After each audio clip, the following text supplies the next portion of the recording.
ओम नमो भगवते वासुदेवाय. तर आपण श्रीमद भागवत महापुराण पाहत आहोत आणि त्यातील हा चौथ्या स्कंदातील अध्याय 20व्या अध्यायामध्ये आपण महाराज पृथूंच्या यज्ञशाळेत भगवान श्री विष्णूंचा प्रादुर्भाव पाहणार आहोत. मैत्रेय म्हणतात, पृथूंच्या 99 यज्ञांनी यज्ञभोक्ता यज्ञेश्वर भगवान विष्णूंना सुद्धा फार आनंद झाला. इंद्रासह तेथे येऊन ते त्याला म्हणाले.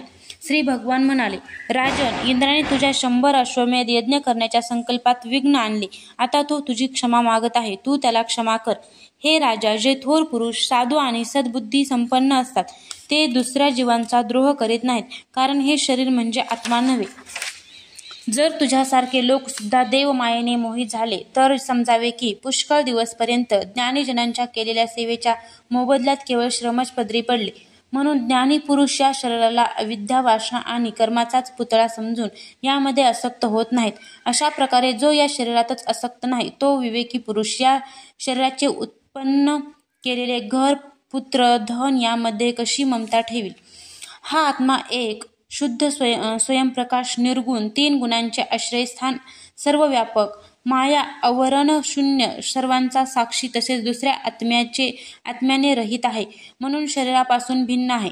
जो पुरुष या देहस्थित आत्म्याला अशा प्रकारे शरीरापेक्षा वेगळा आहे हे जाणतो तो प्रकृतीशी संबंध ठेवून सुद्धा तिच्या गुणांनी लिप्त होत नाही, कारण तो मज परमात्म्यामध्ये स्थिर असतो. राजन, जो पुरुष कोणत्याही प्रकारची कामना न ठेवता आपल्या वर्णाश्रम धर्माच्या द्वारे नियमितपणे श्रद्धापूर्वक माझी आराधना करतो त्याचे चित्त हळूहळू शुद्ध होते. चित्त शुद्ध झाल्यावर विषयांशी संबंध राहत नाही आणि त्याला तत्वज्ञानाची प्राप्ती होते. तेव्हा तो माझ्या समतारूप स्थितीला प्राप्त होतो. हीच परमशांती, ब्रह्म किंवा कैवल्य होय. शरीर, ध्यान, क्रिया आणि मनाचा साक्षी असून सुद्धा कूटस्थ आत्मा यामध्ये गुंतत नाही, तो तटस्थ असतो. हे जो जाणतो तो मोक्षपदाची प्राप्ती करून घेतो.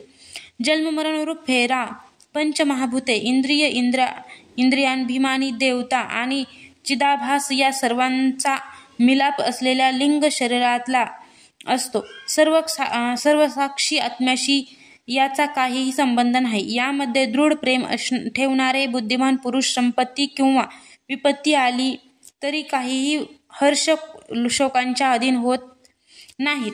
म्हणून हे वीरवरा, उत्तम, मध्यम आणि अधम पुरुषांमध्ये तू समान भान ठेवून सुख दुःख हे एकसारखे समज. तसेच मन आणि इंद्रिय यांच्यावर विजय मिळून माझ्या इच्छेनेच तुला जोडल्या गेलेल्या मंत्री व सेवकाच्या साह्याने सर्व लोकांचे रक्षण कर. प्रजेचे पालन करण्यातच राजाचे कल्याण आहे. यामुळे त्याला परलोकात प्रजेच्या पुण्याचा 6वा भाग पुण्य मिळतो. याविरुद्ध जो राजा प्रजेचे रक्षण करीत नाही परंतु त्याच्याकडून कर मात्र वसूल करतो, त्याचे सर्व पुण्य प्रजा हिरावून घेते आणि त्याच्या बदल्यात त्याला प्रजेच्या पापात भागीदार व्हावे लागते. असा विचार करून तू श्रेष्ठ ब्राह्मणांना संमत आणि पूर्व परंपरेने प्राप्त झालेल्या धर्माचेच मुख्यतः आचरण करावे आणि कोठेही आसक्त न होता या पृथ्वीचे न्यायाने पालन करीत राहावे. त्यामुळे सर्व प्रजा तुझ्यावर प्रेम करेल आणि थोड्याच दिवसात तुला घर बसल्या सनकादिक सिद्धांचे दर्शन होईल. राजन, तुझ्या गुणांनी आणि स्वभावाने मला वश करून घेतले आहे, म्हणून तुझी इच्छा असेल तो वर मागून घे. यज्ञ, तप किंवा योगाच्या द्वारे माझी प्राप्ती सुलभ नाही. ज्यांच्या चित्तामध्ये समता आहे त्यांच्याच हृदयात मी राहतो.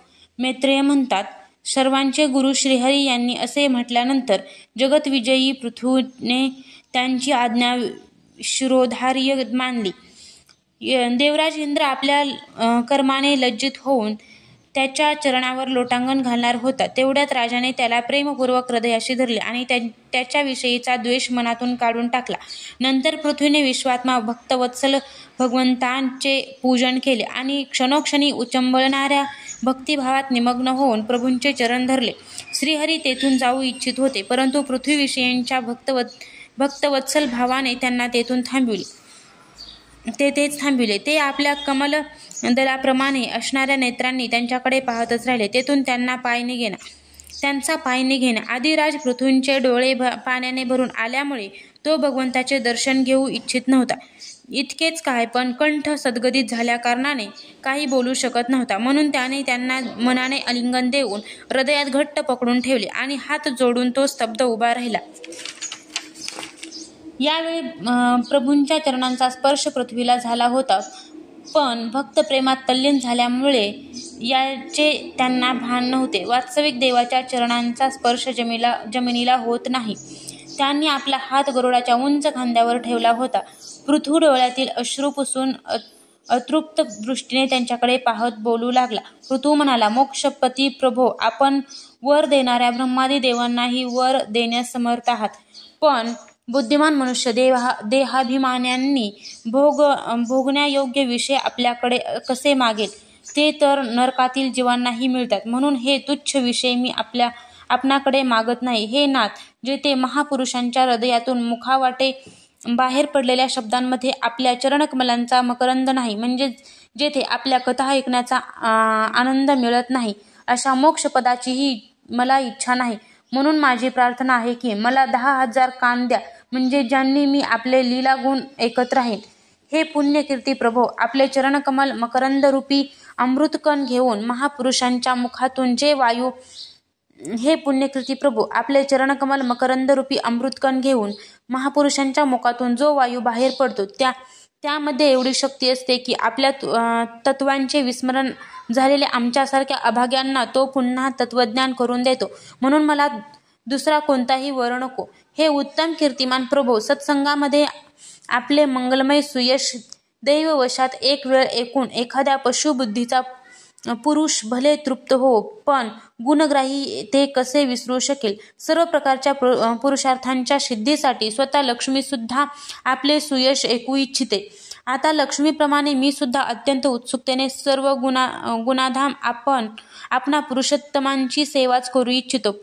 परंतु असे होऊ नये की एकाच पतीची सेवा करण्यास स्पर्धा लागून आपल्या चरणांशीच मन एकाग्र करण्याने आम्हा दोघांमध्ये कलह निर्माण होईल.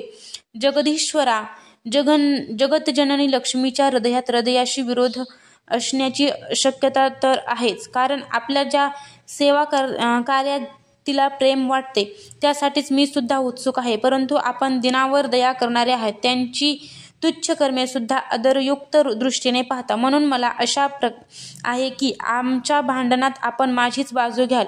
आपण तर आपल्या स्वरूपातच रममाण असता. आपल्याला लक्ष्मीशी तरी काय देणे घेणे आहे? मायेचे कार्य, अहंकार इत्यादींचा आपल्यामध्ये सर्वथैव अभाव आहे. म्हणूनच निष्काम महात्मे लोक ज्ञान झाल्यानंतरही आपलेच भजन करतात. भगवान आपल्या चरणकमलांचे निरंतर चिंतन करणे याखेरीज सत्पुरुषांचे अन्य कोणतेही प्रयोजन आहे असे मला वाटत नाही. मी सुद्धा कोणतीही इच्छा मनात न ठेवता आपले भजन करीत आहे.